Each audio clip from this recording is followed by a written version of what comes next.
चलिए, सोमवार की सुबह है, नए हफ्ते की शुरुआत हो रही है और आम तौर पे जब हम नॉर्मल कोर्स से भटकते थे और सोमवार को लौटते थे तब आपका स्वागत करता था मैं एक कह के कि लॉन्ग वीकेंड के बाद आप सबका स्वागत है। इस बार डायनामिक्स एकदम अलग है।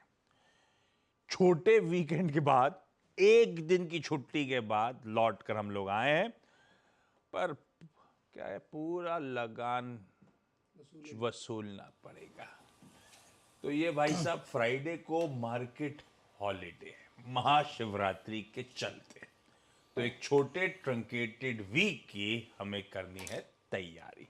मंडे टू थर्सडे ही कामकाज होगा, तो जो वीकेंड से अपसेट थे उनके लिए बढ़िया रिलीफ की खबर। छोटा जरूर है लेकिन एक्शन पैक्ड हफ्ता हमारे सामने खड़ा है। ग्लोबली सबसे इंपॉर्टेंट और शायद सबकी नजरें होंगी यूएस फेडरल रिजर्व के चेयरमैन जेरोमी पॉवेल साहब की टेस्टिमनी, आसान शब्दों में उनका बयान। दरअसल semi annual monetary policy reporting होती है वेडनेसडे को कांग्रेस के सामने और थर्सडे को यूएस सीनेट के सामने उनका बयान होगा। तो काफी इंसाइट शायद मिले हमको, कैसी इकोनॉमी का हाल है।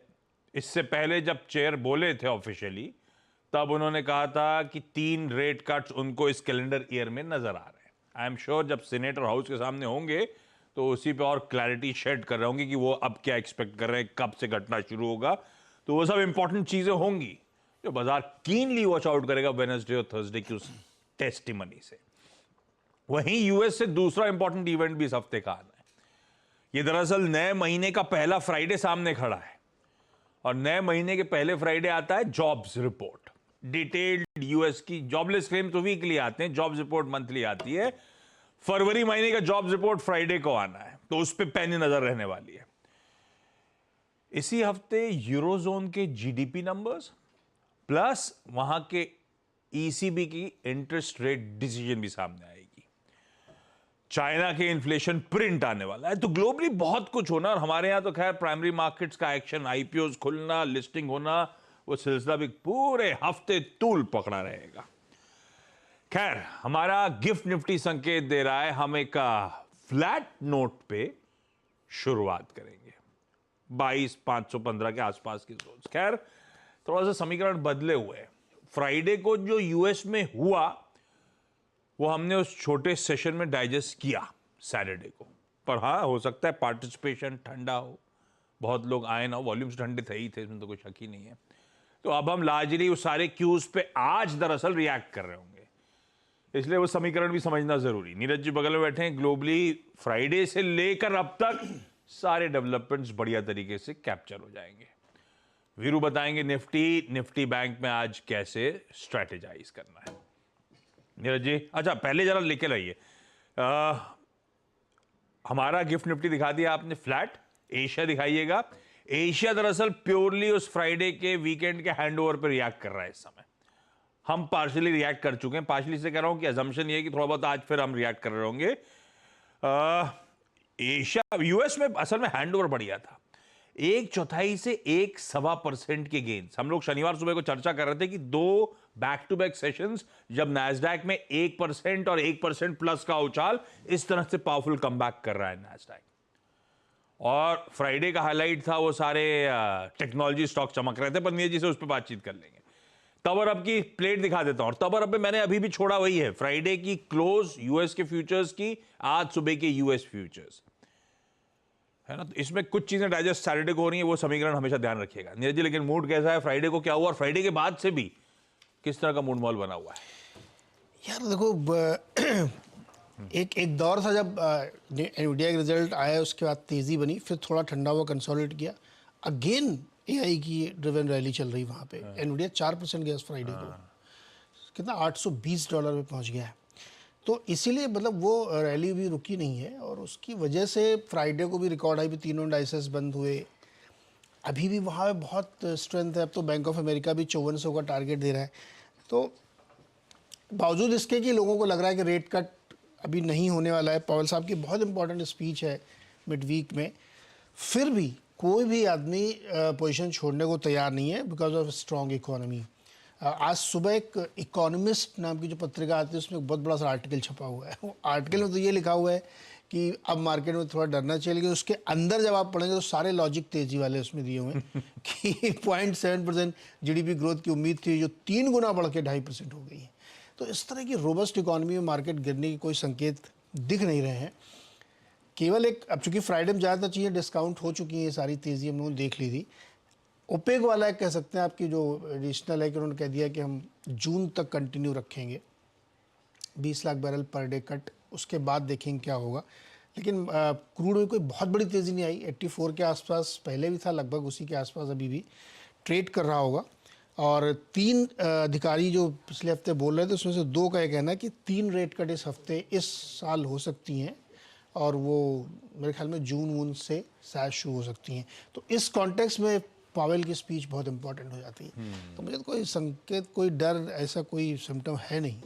हाँ, ये जरूर कर सकते हो कि जो 54 को टारगेट हो तो अभी हमको लग रहा है फरवरी मार्च में पूरे हो जाएंगे, जिस रफ्तार से S&P चल रहा है। किसी के सट्टे नहीं पड़ रहा है, किसी के समझ में नहीं आ रहा। एक बड़ा HNI जिनसे मुलाकात हुई शनिवार को ऑफिस से निकल के, उनके पास एनवीडिया थे, अच्छी तेजी पे भाई साहब ने 500 पे सब निकाल दिया। और इसी साल में जनवरी से लेकर मार्च की तस्वीर देखिए आप, वो 500 वाला 800 प्लस पे, 800 प्लस पे किसी को सट्टे ही नहीं पड़ रहा है, किसी को समझ में नहीं आ रहा, सीरियसली गजब है भाई साहब। बस आप यही कर सकते हो, अपना मुनाफा बांधो, उसका पलट के मत देखो क्या गलती हो गई। लेकिन चलिए वीरू के पास जाऊं उससे पहले जरा थोड़े से समीकरण दिखाता हूं। पिछला हफ्ता बढ़िया रहा, खास तौर पे पिछले हफ्ते वो फ्राइडे का सेशन हाईलाइट, बार्स दिखाएंगे क्या, ये देखिए वो फ्राइडे का सेशन हाईलाइट बना था जब हम अपने बहुत मजबूत जीडीपी नंबर्स पे रिएक्ट कर रहे थे। प्लस वो ग्लोब अच्छा था, नैस्डैक उछला हुआ था, तो हैंडओवर बढ़िया था। उसने सारे समीकरण पूरे हफ्ते के बदल दिए थे। पिछला हफ्ता फिर 3/4 वीक ऑन वीक निफ्टी में उछाल, निफ्टी बैंक फिर से थोड़ा बहुत लीड करता हुआ नजर आया 1% वीक ऑन वीक जंप के साथ। वीक लंबा था, 6 कारोबारी सत्र थे। डीआईएस कैश इन्फ्यूज कर रहे हैं, लकीली एफआईएस की नेट बाइंग का आंकड़ा है, मिनिस्क्यूल सही, हाँ उसमें एमएससीआई के फ्लोज कह लीजिए, जो कह लीजिए सब कुछ, लेकिन नेट फ्लोज पॉजिटिव थे उनकी तरफ से। खैर, अब समीकरण समझे जाए। फ्राइडे को हमने नए रिकॉर्ड उच्चतम स्तर जड़े, सैटरडे को जब लौट के आए जितना भी कामकाज करा उसमें एक और रिकॉर्ड जड़ दिया। अब हमारे रिकॉर्ड उच्चतम स्तर है 419 के। वीरू, गजब का मूव। अब रणनीति क्या बैठाई जाए, आज के लिए संकेत कैसे हैं, आप कैसे निफ्टी बैंक को अप्रोच करोगे? गुड मॉर्निंग आशीष, गुड मॉर्निंग नीरज जी। देखिए, स्टैट्स में कोई बहुत सब्सटेंशियल चेंज नहीं है वर्सेस सैटरडे और दिस मॉर्निंग। हल्का सा अगर आप देखेंगे निफ्टी में उछाल है ना के बराबर का, बट स्टैट्स में कोई बहुत बड़ी तब्दीली नहीं है। लेकिन फिर भी उसको देख लेते हैं। हमने लॉन्ग कैरी किया था ऑन निफ्टी बैंक। स्टैट्स को देखने से पहले आई थिंक आशीष, मैं एक सेशन की एक चीज़ को, क्रिटिकल चीज़ को रख देता हूँ स्क्रीन पे। महत्वपूर्ण अब आगे की जो चाल होगी उसमें देखना ये होगा कि कैसे बैंक निफ्टी 47,390 से लेकर 570 की ट्रेजेक्ट्री, इस 200 पॉइंट को बाइसेक्ट करता है, जो हमारे आगे एग्जैक्टली इमीडिएटली खड़े हैं। और साथ ही साथ निफ्टी आईटी ये 37,800 और 850 की ट्रेजेक्ट्री को याद रखिएगा। बैंक निफ्टी अगर 47,600 की ट्रेजेक्ट्री को काट गया तो ये हमारे पास एक और बड़ा ब्रेकआउट पॉइंट होगा बैंक्स को चेज करने का। और अगर निफ्टी आईटी 37,800 की ट्रेजेक्ट्री, 850 की ट्रेजेक्ट्री पार कर गया अब 10 डिमा, तो हमारे लिए आईटी होगा एक ऐसा खेमा जिसको हम चेज कर सकते हैं। तो ये 2 चीज़ें मैंने शुरू में एस्टेब्लिश कर दी। स्टैट्स में बहुत परिवर्तन नहीं है, वो मैंने शुरू में ही बोला। अगर आप स्क्रीन पे आंकड़े देखें तो आशीष बहुत थिन आंकड़े नजर आएंगे। आई मीन बिल्कुल गौर करने लायक भी नहीं है। 81 करोड़ की सेलिंग, 44 करोड़ रुपए की सेलिंग। इंडेक्स एफआईएस ने बाय की 197 करोड़ रुपए का, 1244 कॉन्ट्रैक्ट लॉन्ग किए, स्टॉक फ्यूचर्स थोड़ा सा बेचा। अब इस आंकड़े को रख देते हैं किनारे, आते हैं निफ्टी की प्लेसमेंट पे आशीष।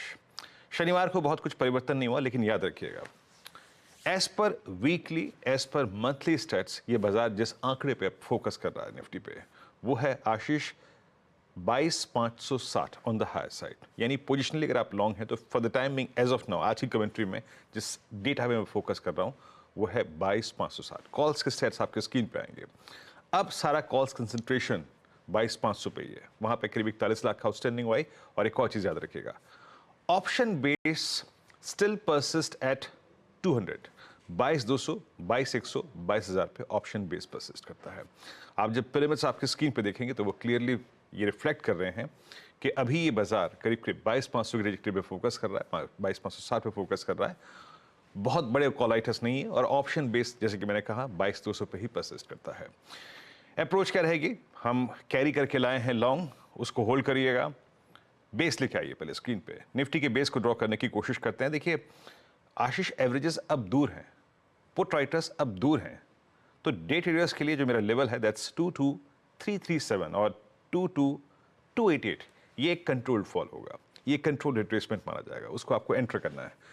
पोजिशनली 22,241, 190 के नीचे आपको लॉन्ग के ऊपर आपको लॉन्ग रहना है। On the higher side for the day याद रखिएगा, पहला जो पिवट पॉइंट है जिसको हमें पार करना है, जो कि हमारे लिए चैलेंज पोस्ट करेगा इंट्राडे में, दैट्स 419। अगर आप 419 के जोन को बाइसेक्ट कर गए आशीष, तो एक थ्रस्ट मिलेगा टुवर्ड्स 466। ये कमेंट्री डे ट्रेडर्स के लिए है, 466, 489 और उसके बाद 566, ऐसे निफ्टी का प्रोजेक्शन होगा। बट याद रखिएगा, इस स्विंग के लिए निफ्टी बैंक और निफ्टी आईटी को उन दोनों लेवल्स को पार करना पड़ेगा। आइदर आई थिंक दोनों इंडेक्सेस में से एटलीस्ट एक तो पार करे। निफ्टी बैंक में मैं बार बार क्यों कह रहा हूं कि ये ट्रेजेक्टरी क्रिटिकल है आशीष? जब एचडीएफसी बैंक का हादसा हुआ था जनवरी मिड में, तब हमने इस रेंज को तोड़ा था, हम तोड़ के नीचे आ गए थे 47,500 के नीचे, वही एक बड़ा ब्रेकडाउन पॉइंट है। एचडीएफसी बैंक मल्टीपल टाइम्स 20 डेमा को स्ट्राइक कर रहा है, लेकिन एज ऑफ नाउ सक्सीड नहीं हो पाया आशीष। ऑप्शंस के अगर आप आंकड़े देखें तो जिस ट्रेजेक्टरी में निफ्टी बैंक का क्लोज हुआ है, उस ट्रेजेक्टरी में जो ऑप्शंस की प्लेसमेंट है वो ये कह रही है, पिरामिड्स आपके स्क्रीन पे आएंगे, 47,000 पे सबसे स्ट्रॉन्ग पुट राइटर है, 47,500 पे एक कॉल राइटर ने थोड़ी सी ग्रिप ले रखी है, and same is the case with 48,000। Approach क्या रहेगी फॉर डे ट्रेडर्स? लेके आइए बेस वन आपकी स्क्रीन पे, याद रखिएगा 47,120 और 46,960, इस तरफ का कोई भी डिप बाय करने के लिए एक उत्तम डिप होगा, अच्छा डिप होगा, उसको आप बाय कर सकते हैं। ऑन द हायर साइड जिस ट्रेजेक्टरी को आपको देखना है बारीकी से जब आप ट्रेड्स पिक करें आशीष, वो है 450-570। यहां पे टर्बुलेंस आएगी, यहां पे प्रॉफिट्स को आप कैश में कन्वर्ट कर सकते हैं। लेकिन याद रखिएगा, अगर निफ्टी बैंक 570 के ऊपर सस्टेन कर गया तो ये प्रिपेयर कर रहा है अपने आप को 790, 910 के लिए। एक और चीज, बेस फिर लेके आइए स्क्रीन पे। एक बात मैं आपको कह रहा हूं, सारे के सारे इंडस्ट्रीज लिविंग आईटी आशीष अपने शॉर्ट टर्म मूविंग एवरेज से काफी ऊपर है। हम रेफरेंस कभी कभी लेते हैं पुट राइटर्स का, कभी कभी लेते हैं एवरेजेस का। निफ्टी बैंक अगर बेस वन को नहीं होल्ड कर रहा है किसी भी सर्कमस्टेंसेस में, then a retracement towards 46740 510 is due. क्यों? क्योंकि ये शॉर्ट टर्म मूविंग एवरेजेस है, 10 डे डेमा का जोन।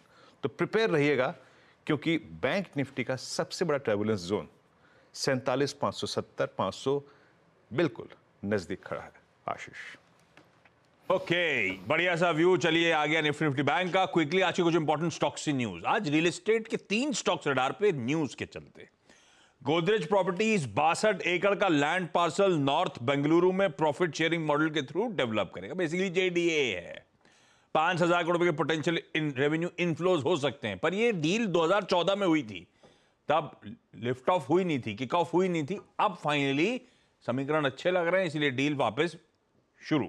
ब्रिगेड इंटरप्राइजेज ने एक प्रोजेक्ट लॉन्च किया वहीं नॉर्थ बेंगलुरु में, और ये कह रहे हैं वहां से रेवेन्यू पोटेंशियल जो है 380 करोड़ रुपए का है। अब ये देखिए एनसीआर का कमाल। सिग्नेचर ग्लोबल ने एक लग्जरी रेजिडेंशियल प्रोजेक्ट लॉन्च किया, डिल्यूक्स डीएक्सपी, सेक्टर 37D गुरुग्राम। जो भी ये ज्यादा जानते होंगे उसके बारे में। भाई साहब, ऑफिशियल लॉन्च से पहले 3600 करोड़ की बुकिंग आ गई है। Only on Gurugram, not NCR. हाँ, सिर्फ गुरुग्राम का कमाल है। पहले डीएलएफ इस तरह का अपडेट देता था, अब ये सिग्नेचर ग्लोबल के अपडेट्स आते हुए। खैर, मॉइल फरवरी अपडेट आया है। हाईएस्ट एवर प्रोडक्शन फरवरी के महीने में दर्ज किया, 15% ईयर ऑन ईयर जंप है, और सेल्स में 18% का जंप है। और एफएनओ कर्व में जी एंटरटेनमेंट एंटरप्राइजेस है।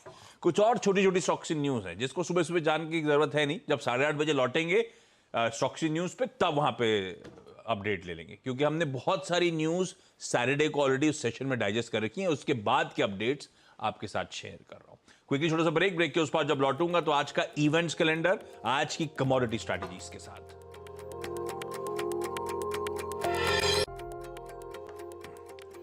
चलिए, ब्रेक के बाद आपका स्वागत है। क्विकली आज का इवेंट्स कैलेंडर। मंडे है मिड कैप इंडेक्स की, यानी कि मिड कैप सिलेक्ट की और बैंकेक्स की वीकली एक्सपायरी।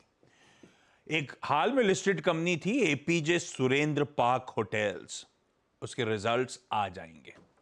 3 बोर्ड मीट्स हैं आज, जहां नजर रहेगी। Power grid corporation fund raising है टैक्सेबल बॉन्ड्स के through. Ritco logistics fund raising proposal. Spandana Sphoorty fund raising लेकिन एनसीडी इशुएंस के जरिए, तो पार्ट ऑफ डूइंग बिजनेस है ये। एक जो आईपीओ खुल रहा है वो है आरके स्वामी। आज खुलेगा, वेडनेसडे को बंद होगा। 270 से 288 रुपए का प्राइस बैंड, 423 करोड़ रुपए जुटाने की योजना। मुक्का प्रोटीन जो आईपीओ खुला हुआ था, आज उसका डे 3 फाइनल डे है, बंद होगा इशू आज।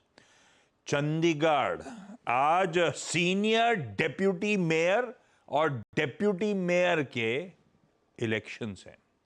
मेयर इलेक्शंस में काफी इंटरेस्टिंग था, तो आज नजर रहेगी यहां पे। पीएम मोदी 2 दिनों के साउथ के दौरे में, वैसे पहले से तेलंगाना था, तेलंगाना के साथ तमिलनाडु में भी प्रोजेक्ट इनॉग्रेशन वगैरह है, वहां पे भी जाएंगे, लेकिन लार्जली कह लीजिए 2 दिनों के तेलंगाना दौरे पे हैं, जहां पे 56,000 करोड़ रुपए के डेवलपमेंट प्रोजेक्ट्स। हाईलाइट है एनटीपीसी का 800 मेगावाट का पावर प्लांट, इसके अलावा पावर ग्रिड, एसजेवीएन वगैरह के भी प्रोजेक्ट्स हैं। दिल्ली फाइनेंस मिनिस्टर आतिशी आज बजट पेश करेंगी। भाई रखिएगा रडार पे, education, health, power, roads thrust areas रहे हैं। अरविंद केजरीवाल साहब को आज ईडी की तरफ से समन है, 8वां समन है, क्वेश्चनिंग के लिए आए। अयोध्या आए, हमारे एमपी गवर्नमेंट का पूरा कैबिनेट जो मिनिस्टर्स हैं आज अयोध्या दर्शन पे जा रहे हैं। उसके बाद वहीं पे वो लोग कैबिनेट मीटिंग करेंगे। वाह। आज वर्ल्ड ओबेसिटी डे है, अवेयरनेस बढ़ाने के लिए ग्लोबली, जो क्राइसिस है ओबेसिटी की, उसके लिए। अच्छा, ये इंपॉर्टेंट हम सब के लिए। आज से निप्पॉन और टाटा के बाद आज से कोटक म्यूचुअल फंड ने अपनी स्मॉल कैप स्कीम्स में रिस्ट्रिक्शंस अनाउंस कर दिए। आगे समय रहा तो रिस्ट्रिक्शंस एक्सप्लेन भी कर दूंगा। आज की जो कमोडिटी स्ट्रैटेजी है वो अनुज गुप्ता साहब ने मदद करी है। क्विकली स्क्रीन पर रख दिए डॉक्टर साहब, कहां हैं आप? यही कमोडिटी। अनुज कह रहे हैं सोना अप्रैल वायदा खरीदिए 62,950 के स्टॉप के साथ, और कच्चे तेल के मार्च वायदा में भी बाय इनिशिएट किया जा सकता है 6450 के स्टॉप के साथ। बाकी के लक्ष्य स्क्रीन पर। शो खत्म करते करते कुछ बढ़िया लम्हों के साथ छोड़ा जाता हूं। दरअसल अनंत और राधिका के 3 दिन के प्री वेडिंग सेलिब्रेशन में देश दुनिया की तमाम हस्तियां जुटी। इस मौके पर अंबानी परिवार भी जमकर झूमा, लेकिन तीसरे दिन की हाइलाइट्स रही नीता अंबानी जी का डांस परफॉर्मेंस, जिसने सबका दिल जीत लिया। जाते जाते ये आपको छोड़ जाते हैं उनके उस बेहतरीन परफॉर्मेंस के साथ। नमस्कार, ब्रेक के उस पार सीधा सौदा।